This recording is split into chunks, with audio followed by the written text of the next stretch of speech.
சிறுபான்மையினர் மக்களுக்கு திமுக அரசு பாதுகாப்பு வழங்குவது போல் தானும் மக்களுக்கு அரணாக இருந்து பாதுகாப்பேன் என்று திருச்சி மதிமுக வேட்பாளர் துரை வைகோ தெரிவித்துள்ளார்.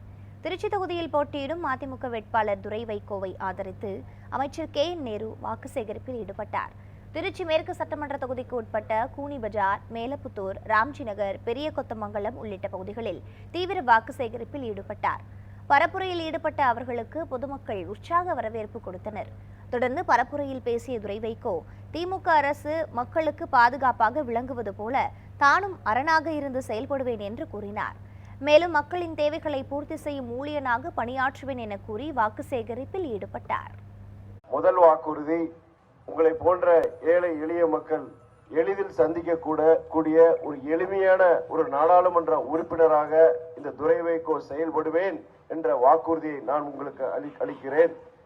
அடுத்து, நீங்கள் உங்கள் வீட்டு பிள்ளையாக, உங்களில் ஒருவனாக, உங்கள் பிரச்சனைகளை தீர்த்து வைக்கும் ஒரு ஊழியனாக இந்த துரை வைகோ இருப்பேன் என்பதையும் தெரிவித்துவிட்டு, நம்முடைய சிறுபான்மையினருக்கு என்றும் உறுதுணையா இருக்கும் அண்ணன் தளபதி அவர்களின் ஆதரவு பெற்ற சின்னம் தீப்பெட்டி சின்னம், மாண்புமிகு அமைச்சர் அவர்களின் ஆதரவு பெற்ற சின்னம் தீப்பெட்டி சின்னம், தலைவர் வைகோ அவர்களின் ஆதரவு பெற்ற சின்னம் தீப்பெட்டி சின்னம், காங்கிரஸ் பொது உடைமை இயக்கங்களின் ஆதரவு பெற்ற சின்னம் தீப்பெட்டி சின்னம், தொழில் திருமா அவர்களின் ஆதரவு பெற்ற சின்னம் தீப்பெட்டி சின்னம், இந்தியன் யூனியன் முஸ்லிம் லீக் மற்றும் மனிதநேய மக்கள் கட்சி அவர்களின் ஆதரவு பெற்ற சின்னம் தீப்பெட்டி சின்னம்.